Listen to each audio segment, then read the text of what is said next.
আমার বাসার কাজের মেয়েটি প্রতিদিন সোফায় ঘুমাতো আর গভীর রাতে চিৎকার করত। আমি তা আমার রুম থেকে শুনতে পেতাম, কিন্তু কাজের মেয়েটি সকালে স্বাভাবিক হয়ে যেত। আমি পরদিন রাতে আবার সেই চিৎকার শুনতে পেতাম। আমি অবাক হতাম সেই শব্দ শুনে। তারপর কিছুদিন পর জানতে পারলাম কাজের মেয়েটি মা হতে চলেছে। আমি সেই রহস্য জানার জন্য কাজের মেয়েকে বললাম, আজ তুই আর রুমে ঘুমা, আমি তোর সোফায় ঘুমাবো। তারপর রাত যখন 2টা বাজে তখন আমার সাথে যা ঘটল তা শুনলে তোমরা ঠিক থাকতে পারবে না। তাহলে আসল ঘটনাটি খুলে বলি। আমি শারমিন, বয়স আমার 24 বছর। আপনারা প্রায় সবাই আমাকে খুব ভালো করেই চেনেন এতদিনে। আমি আমার বেশ কিছু ঘটনা আপনাদের সাথে শেয়ার করেছি এর আগেও। আজ বলছি কিছুদিন আগের এক রোজার ঈদের রাতের কথা। আমার ড্রাইভারের নাম সৈকত, বয়স 40 বছরের মতো হবে। প্রায় 2 বছর ধরে ও আমাদের গাড়ি চালিয়ে আসছে। ওর আচার আর চালচলন একটু ভালো করে দেখলে যে কেউই বুঝে ফেলতে পারবে সে একটা খারাপ মানুষ। ওর বউ গ্রামের বাড়িতে থাকে সন্তানদের সাথে। সারা বছর ও ঢাকাতেই থাকে, আর শুধু পূজার সময় ছুটি নিয়ে বাড়িতে যায় কয়েক দিনের জন্য। যে একটা চরিত্রহীন তা আমিও আসার পর প্রথম দিন গাড়িতে চড়েই টের পেয়ে গিয়েছিলাম। গাড়ি চালানোর থেকে এক অদ্ভুতভাবে তাকিয়ে থাকত, আর খাবার জন্য ঘরে এলেই আমাদের কাজের মেয়ে সাইমার দিকে তাকিয়ে থাকত, এমনকি আমার দিকেও তাকাত সুযোগ পেলেই। প্রথম দিকে একটু কেমন কেমন লাগলেও আস্তে আস্তে ব্যাপারটার সাথে মানিয়ে নিয়েছিলাম। এটা পুরুষদের জন্য স্বাভাবিক মনে করেই এভাবে প্রায় বছর খানিক চলে গেল। থাকার জায়গা না থাকায় ও আমাদের গ্যারেজের সাথে থাকা ছোট একটা রুমে থাকত। এতে কাজেরও সুবিধা হতো, ওকে দিয়ে ঘরের অনেক ছোটখাট কাজও করিয়ে নেওয়া যেত। আমি আর সাইমা প্রায় প্রতি রাতেই একসাথে টিভি দেখতাম, যখন আমার স্বামী দেশের বাইরে থাকত। রাত একটু গভীর হয়ে গেলে আমি আমার খাটে এসে ঘুমিয়ে পড়তাম, আর সাইমা একা একা আরেকটু সময় টিভি দেখে সোফাতেই ঘুমিয়ে পড়ত, ওর ঘরে যেত না। এভাবে একদিন রাতের বেলা আমি টিভি ছেড়ে উঠে এসে আমার খাটে ঘুমিয়েছিলাম, আর সাইমা সোফাতে ঘুমিয়েছিল। রাত প্রায় 2টার দিকে কি যেন একটা শব্দে আমার ঘুম ভেঙে গেল। ঘুম ভাঙার পর আমি আর শব্দটা পেলাম না। আমি আবার ঘুমিয়ে পড়তে যাব, এমন সময় মনে হলো ফ্রিজ থেকে একটু ঠান্ডা পানি খেয়ে নিই। খাওয়ার জন্য আমি খাট ছেড়ে ডাইনিং রুমের দিকে গেলাম। যাবার সময় ড্রয়িং রুমে টিভির হালকা আলোতে নড়াচড়া দেখতে পেলাম। আমি কোনো আওয়াজ না করে দাঁড়িয়ে গেলাম কি হচ্ছে তা দেখার জন্য। যা দেখলাম তাতে আমার মুখ যেন হা হয়ে মাটিতে পড়ার দশা হলো। আমি এই দৃশ্য দেখে পুরো হতভম্ব হয়ে গেলাম, আমার মাথা যেন কাজই করছিল না। আমি প্রায় 10 মিনিট মতো মনে হয় দাঁড়িয়ে দাঁড়িয়ে সাইমার এক অদ্ভুত দৃশ্য দেখছিলাম, সৈকত আর সাইমার। দৃশ্যটা দেখে আমি আর নিজেকে ধরে রাখতে পারছিলাম না। তাই কোনো কিছু করে বসার আগে তাড়াতাড়ি ওখান থেকে সরে এলাম, আর পানি খেয়ে কোনো শব্দ না করে আমার খাটে ফিরে গেলাম। আমি যা দেখেছিলাম সাইমা এমন করতে পারে, আমার কল্পনার বাইরে। আমি এসব কি দেখছি? সাইমা তাহলে সৈকতের সাথে? কি প্রতি রাতে? না, এটা কিছুতেই আমি মেনে নিতে পারছি না। কি হচ্ছে আমার ঘরে এসব?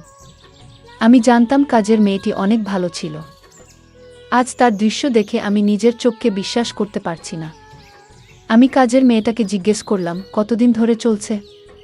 মাথা নিচু করে চুপ করে দাঁড়িয়ে রইল।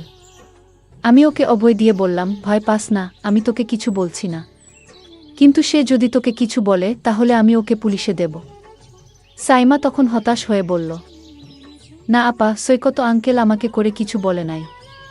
আমি হিতো ওকে বলেছি, আমরা প্রায় 2 মাস ধীরা আমাদের চলছে খুব। আমি ওর কথা শুনে অবাক হয়ে গেলাম। একটু পরে ওকে বললাম, কি বলছিস? তোর বাপের বয়সী একটা লোকের সাথে 2 মাস ধরে? ওকে তো তুই কাকা বলে ডাকিস, তার উপর ও আবার একজন হিন্দু। সাইমা আমার কথা শুনে পুরো চুপ মেরে গেল, মাথা নিচু করে দাঁড়িয়ে রইল। আমি বললাম, কি রে, কিছু বলছিস না কেন? মৃদু গলায় বলল, আপা, বিয়া ভাঙছে আমার 1 বছর আগে, তাই উনি যখন কইল তখন আমি আর না করতে পারলাম না। উনি আমাকে বিয়ের প্রস্তাবও দিয়েছে। হায় রে বোকা মাইজা, হিন্দু ছেলে তোকে বিয়ে করবে? দয়া কইরা কাউরে কিছু বইলেন না আপা, আর উনারে আপনার বাসার কাজ থেকে বের কইরা দিয়েন না। আমি বললাম, আচ্ছা, কিন্তু তোর একবারও মনে হলো না যে তুই একটা হিন্দু লোকের সাথে? উত্তরে সাইমা বলল, আপা, উনি হিন্দু হলে কি হবে? উনার আচরণ অনেক ভালো। উনি মুসলমানের চেয়ে অনেক ভালো। আমি কত মুসলমান দেখেছি, কিন্তু উনার মতো কাউকে দেখিনি। উনি যে হিন্দু তা শুধু নামে মাত্রই। আমি ওর কথা শুনে পুরোপুরি চুপ হয়ে গেলাম, আর কিছু না বলে ওখান থেকে চলে এলাম। এভাবেই চলছিল ওদের। আমি মাঝে মধ্যে আরও অনেকবার ওদেরকে ড্রয়িং রুমের সোফায় একসাথে বসে গল্প করতে দেখেছি। আমি আর বাধা দিইনি সাইমার কথা চিন্তা করে। এখন আসি মূল ঘটনায়। সেদিন রাতে আমি আর সাইমা অন্যান্য রাতের মতো ড্রয়িং রুমে বসে টিভি দেখছিলাম। রাত প্রায় 12টা বাজে। তখন সাইমা আমাকে জিজ্ঞেস করল আমি ঘুমাতে যাব কিনা। আমি না বললে ও বলল সারা দিন বাড়ির কাজের চাপে সে খুব ক্লান্ত, ও রুমে গিয়ে ঘুমাবে। এই বলে ও চলে গেল ঘুমাতে। আমি সোফায় শুয়ে টিভি দেখতে লাগলাম। প্রায় আধা ঘন্টা টিভি দেখার পর আমারও খুব ঘুম আসতে লাগলো। কিন্তু আমি টিভি ছেড়ে বেডরুমে গেলাম না। টিভি দেখতে দেখতে আমি সোফাতেই শুয়ে ঘুম ঘুম চোখে অনুষ্ঠান দেখছিলাম। কিছুক্ষণের মধ্যেই আমি ঘুমিয়ে গেলাম। রাত হয়তো তখন 2টা হবে। হঠাৎ একটা শব্দে আমার ঘুম ভেঙে গেল।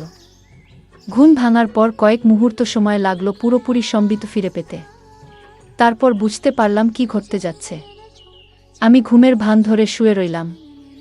ভাবলাম দেখি কি হয়। যখন আমার সোফায় সাইমা ভেবে কেউ আসলো। এরপর লোকটা বলে উঠল, কিরে সাইমা, এমন করিস না আজকে। কি হলো? আমার সাথে কোনো কথা বলছিস না যে? তুই কি আমার উপর রাগ করেছিস? আমি গলার আওয়াজ শুনে বুঝতে পারলাম লোকটা আর কেউ নয়, আমাদের ড্রাইভার সৈকত। আমাকে ভুলে সাইমা ভেবে এখানে চলে এসেছে। সৈকত বলল, কিরে সাইমা, আজ তোর কি হয়েছে? কোনো কথা বলছিস না কেন? কিরে চিল্লায়, ম্যাডামরে জাগায় ফেলবি নাকি? আমি বুঝতে পারলাম ওকে কিছু না বললে ও এখান থেকে যাবে না। আমি কথা না বলে ওর আসল রহস্যটা জানতে চাইছিলাম। কিছুক্ষণ পর সে বলল, কিরে আজকে কি হয়েছে তোর, এরকম করছিস কেন? আমি উত্তরে বললাম, সৈকত, আমি সাইমা না, তোমার ম্যাডাম। সাইমা ওর ঘরে ঘুমাচ্ছে। বুঝলাম আমার কথা শুনে ও হতভম্ব হয়ে গেছে। সরি ম্যাডাম, আমার ভুল হয়ে গেছে। সব সময় তো এখানে সাইমাই ঘুমায়, না দেখে ভুল করে আমি এখানে চলে আসছি। দয়া করে স্যারকে বললেন না ম্যাডাম, আমার চাকরিটা চলে যাবে। আমিও আর কিছু বলার মতো পেলাম না। বুঝলাম ও ইচ্ছাকৃত কিছু করেনি, কারণ সাইমা এই সোফাতেই ঘুমায়, আর আমার এখানে থাকার কথা না। তাই আর কিছু না পেয়ে বললাম, আচ্ছা ঠিক আছে, আমি তোমার স্যারকে কিছু বলবো না। গিয়েও বলল, ম্যাডাম আপনি আমারে বাঁচাইলেন। কি বইলা যে আপনাকে ধন্যবাদ দিমু বুঝতেছি না। আমি উত্তরে বললাম, ধন্যবাদ দিতে হবে না, এটা একটা ভুলের কারণে হয়েছে। কিন্তু এখন বল, আমি এখানেই থাকবো নাকি আমাকে উঠে যেতে হবে? ও একটু ভয় পেল আমার কথা শুনে, বলল, সরি ম্যাডাম, ভুল হয়ে গেছে। এই তো আমি উঠেই যাচ্ছি। আমি বললাম, ঠিক আছে তুমি তো যাবে, তার আগে আমার একটা কথা শুনে যাও। তুমি আজ যা করলে আমি তো তোমাকে এ বাড়ি থেকে বের করে দিতে পারি, কারণ এভাবে লুকিয়ে লুকিয়ে যা করছো তা কিন্তু মোটেও ঠিক নয়। আমি তোমাকে কিছু শর্ত দেব। যদি শর্ত মেনে নিতে পারো তাহলে তোমার চাকরি থাকবে। ও বলল, ঠিক আছে ম্যাডাম, আপনার কথা আমি অক্ষরে অক্ষরে পালন করব। আপনি যা আদেশ করবেন তাই করব। আমার চাকরিটা খুব দরকার ম্যাডাম। আমি বললাম, তাহলে চলো এখান থেকে তোমার রুমে যাই। তারপর বলছি আমার শর্তগুলো। চলো তোমার রুমেই যাওয়া যাক। আমরা আস্তে গ্যারেজের দিকে এগোতে লাগলাম। কিছুক্ষণ পর আমি আর সৈকত গ্যারেজের পাশে ওর রুমে পৌঁছলাম। আমি আগে কখনো ওর রুমে ঢুকিনি। রুমটা খুব বড় নয়। এক কোণায় একটা সিঙ্গেল খাট রুমের বেশিরভাগ জায়গা দখল করে রেখেছে। ছোট একটা টেবিলের উপর একটা ছোট টিভি আর কয়েকটা মূর্তি। খাটের নিচে একটা ট্রাঙ্ক, হাঁটাচলার জন্য খুব সামান্য জায়গা। বসার জন্য একটা চেয়ারও নেই। আমি ওর ঘরে ঢোকার সাথে সাথে একটা দুর্গন্ধ পেলাম। আমার দম বন্ধ হয়ে আসছিল, বেশ কষ্ট করে শ্বাস নিতে হচ্ছিল। আমার অবস্থা দেখে ও বলল, এই তো ম্যাডাম, 2 মিনিটের মধ্যে ঠিক হয়ে যাবে। আমি ফ্যান ছেড়ে দিতেছি। এই বলে ও ফ্যান ছাড়ল। মিনিট 2-1 পর আমি মোটামুটি ঠিক হয়ে গেলাম। সবকিছু স্বাভাবিক হবার পর আমি বললাম, আচ্ছা তাহলে আর দেরি না করে তোমার শর্তগুলো শুনে নিই। বলো কি করতে হবে, নয়তো আমার যেতে অনেক দেরি হয়ে যাবে। ওর কথা শুনে হেসে বললাম, আমি আজ তোমাকে যা বলবো তোমার কিন্তু তাই করতে হবে। আমি বললাম, ঠিক আছে ম্যাডাম, আপনি বলুন। আমি তখন সৈকতকে বললাম, তুমি সাইমার সাথে যা করেছিলে আমিও তা করতে চাই। ম্যাডামের এমন কথা শুনে আমার গলা শুকিয়ে গেল। আমি বললাম, ম্যাডাম আমি 1 গ্লাস ঠান্ডা পানি খেয়ে তারপর বলছি। তখন এক গ্লাস ঠান্ডা পানি খেয়ে বলল, ম্যাডাম, আপনি বলেছেন তা কোনোদিন সম্ভব না। কারণ আপনি একজন বড়লোকের মেয়ে আর আমি আপনার গাড়ির ড্রাইভার। আপনি একবার ভেবে দেখেছেন? আমি বললাম, সৈকত, তুমি যদি আমার কথা রাখো তাহলে আমি তোমাকে একটা পুরস্কার দেব, আর সেই পুরস্কার পেলে তুমি খুশি হবে। আশা করছি। ম্যাডাম, আপনার কথা কি আমি না রেখে পারি? আপনি যা বলবেন তাই হবে। ম্যাডাম তখন বলল, তাহলে দেরি করছো কেন? যাও, আমি এখন যা বলবো তাই করো। তুমি প্রথমে ঘরের জানালাটা বন্ধ করে দিয়ে আসো। আমি ম্যাডামের কথা শুনে অবাক হয়ে গেলাম। বললাম, ম্যাডাম, ঘরের জানালা খোলা রেখে কি বলা যায় না? ম্যাডাম তখন রাগ দেখিয়ে বলল, আমি যা বলছি তাই করো, অতিরিক্ত কথা বলবে না। আমি বাধ্য হয়ে জানালা বন্ধ করলাম। তারপর বললাম, এখন কি করতে হবে ম্যাডাম বলুন? ম্যাডাম বলল, যাও, এবার দরজাটা বন্ধ করো। আমি বললাম, ম্যাডাম কি বলছেন? বললাম, একদম চুপ। তুমি আমায় কথা দিয়েছ আমি যা বলবো তাই পালন করবে। এখন অত কথা বলছো কেন? আমি বললাম, ঠিক আছে ম্যাডাম, আপনি রাগ করবেন না, আমি বন্ধ করছি।